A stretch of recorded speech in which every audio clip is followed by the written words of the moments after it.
केशव जी भी कर रहे हैं स्वागत। देखिए, आप अननेसेसरी अपने चैनल चलाने के लिए उनका नाम मत लिया करो। वो कुछ है ही नहीं।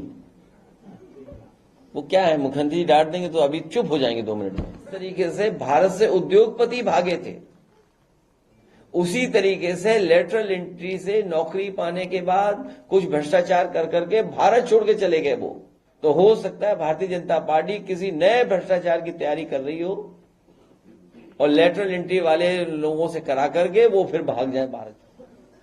मैं 69,000 वाले तमाम नौजवान और शिक्षक जिन्होंने लगातार आंदोलन किया, उनके संघर्ष को मैं बधाई देना चाहता हूं और आने वाले समय में जो उन्हें नियुक्ति मिलेगी उसके लिए भी उन्हें बहुत बहुत शुभकामनाएं।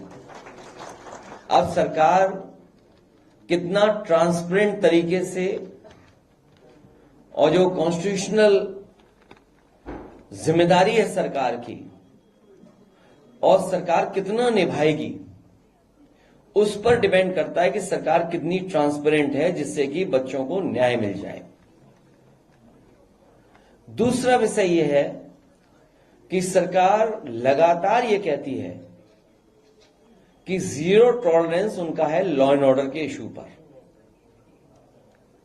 शायद पूरे देश में कहीं ऐसी घटना नहीं हुई होगी जहां ठेकेदार, एजेई, इंजीनियर्स मिलकर के पहले तो घपला घोटाला करें, भ्रष्टाचार करें और कोई कारण ऐसा बने इंजीनियर की हत्या हो जाए। सोचिए, अपने पेमेंट को लेकर के, अपने मुनाफा को लेकर के हत्या हो जाए। और किस जिले में? सुल्तानपुर, जो लखनऊ से बिल्कुल करीब है। लखनऊ के बाद थोड़ा ही हिस्सा है जो अमेठी का पड़ता, वरना सुल्तानपुर जिला है, राजधानी के बिल्कुल पास वाले जिले में। और कोई हफ्ता नहीं बचता जिस दिन मुख्यमंत्री खुद न कहते हो लॉ एंड ऑर्डर को लेकर के, उनके अधिकारी न कहते हो। अगर कोई बात विपक्ष कहता है तो उसकी काट के लिए अधिकारियों को आगाह कर देते हैं और उन्हीं अधिकारियों के माध्यम से अन्याय कराते हैं। कोई सोच सकता है कि एक पेमेंट को लेकर के एजेई की हत्या हो जाए, एक इंजीनियर की हत्या हो जाए? तो सोचिए कितने बड़े पैमाने पर भ्रष्टाचार उत्तर प्रदेश में चल रहा है। और मुख्यमंत्री जी कहते हैं मुक्ति, जब तक बीजेपी से मुक्ति नहीं होगी तब तक न गरीबी की मुक्ति होगी, न कहीं भ्रष्टाचार से मुक्ति होगी। बीजेपी से मुक्ति होने का मतलब है तमाम परेशानियां, दुख, संकट से मुक्ति होना।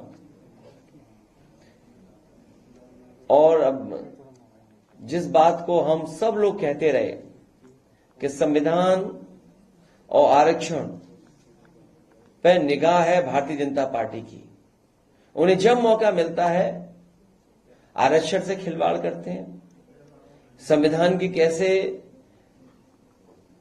धज्जियां उड़े, कैसे उसमें क्या रास्ता निकाला जाए जिससे अपने लोगों को वो संतुष्ट कर दें या खुश कर दें। अपने लोगों को कुर्सी पे बैठाने के लिए जो ये लेटरल एंट्री का खेल चल रहा है, कोई पहली बार नहीं हो रहा है। न इसमें आरक्षण है, न इसमें संविधान की कहीं जो व्यवस्था है उसका पालन है। अपने लोगों को खुश करने के लिए लेटरल एंट्री कर रहे हैं। और सबसे बड़ा सवाल चुनाव के समय हम लोगों ने पूछा था, मन से रखा था। हम और आप सबने देखा कि उत्तर प्रदेश से लेकर के देश में नैनो यूरिया खरीदवा दी गई। सुनने में ही आ रहा है, हो सकता है ये बात आपकी भी जानकारी में हो कि नैनो यूरिया वाले भी लेटरल एंट्री से आए थे।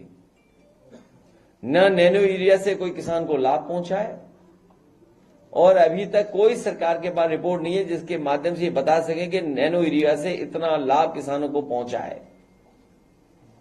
जो लेटरल एंट्री से लाए थे वही नैनो लेकर के आए थे, यूरिया नैनो।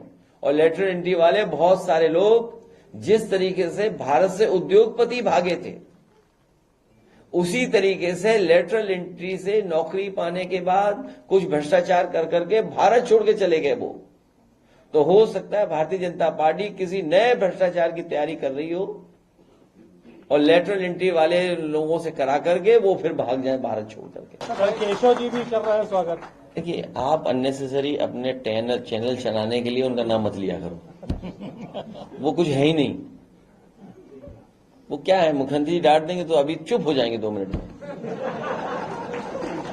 सच्चाई है, मुझे किसी ने बताया कि अगर वो डांट दे मुख्यमंत्री जी तो पता ही लगेगा वो डिप्टी सीएम है कौन। और नहीं मानते आप, पता कर लेना।